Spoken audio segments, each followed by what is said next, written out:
Бүгүн Кыргызстанда 421 адамдын коронавирус жуктуруп алганы аныкталды. Бул тууралуу коомдук саламаттыкты сактоо башкармалыгынын башчысы Айнура Ахматова брифингде билдирди.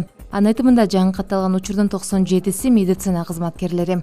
Мындан сырткары Бишкек шаарында 176, Чүй облусу 87, Ош шаары 58, Ош облусу 6, Жалал Абад облусу 40, Баткен облусу 21, Ысык көл облусу 31, Нарын облусу 1, Талас облусу 1. Муну менен республика боюнча вирус жуктуруп алгандардын жалпы саны 11538ге жетти. Азыр стационарда 652 бейтап дарыланып жатат. Анын 21-и реанимацияда.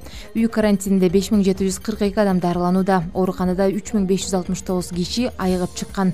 Тилекке каршы 149 бейтап каза болуп калды. Брифинг учурунда Саламаттыкты сактоо министрлигинин өкүлү өткөн сутка ичинде пневмониядан 45 адам каза болгонун да кабарлады. Анын айтымында көз жумган 22 киши Бишкекте, калган 23 өлкөнүн башка аймактарында катталган. Ушуну менен март айынан бери пневмония жалпы 497 кыргызстандыктын өмүрүн алды.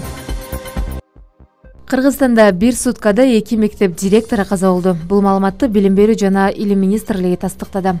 Бишкектин Көлмө конушундагы номер 78 гимназия мектебинин директору Элнура Музаева 14 июлга караган түнү ооруканада каза болгонун анын жакындары кабарлашты. Маалыматка караганда 12 июлда Музаеванын күйөөсү Уранбек Кубатбеков өпкөсү сезгенип мурдагы Ганси базасындагы стационарда каза болгон. Музаева ошондон кийин өзү инсульт болуп, шейшембиге караган түнү реанимацияда үзүлгөн. Өпкөсүн рентгенге тарттырганда 80% пневмония экени аныкталган. 54 жаштагы Элнура Музаева орус тили жана адабиятынан сабак берчү.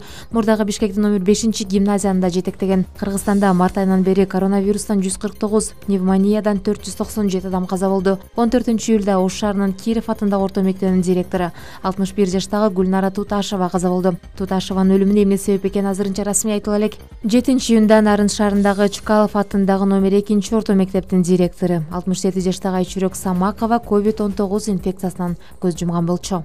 Ал арада Дүйнөлүк саламаттыкты сактоо уюму эгерде эрежелер сакталбаса кырдаал жакшырбайт деген билдирүү таратты. Аталган уюмдун башчысы Тедрос Аданом Гебресиус жасаган билдирүүсүндө көп мамлекеттер тазалык эрежелердин зарылдыгын этибарга албагандыктан кырдаал жакында оңолбостугун билдирди.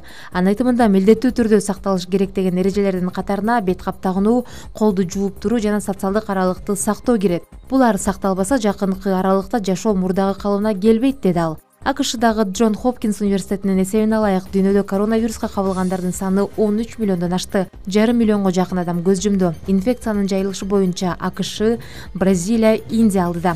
Индияда соңку бир сутка ичинде эле 500дөн көп киши көз жумду. Жалпысынан COVID-19 бул мамлекетте 24 миңдей адамдын өмүрүн алды.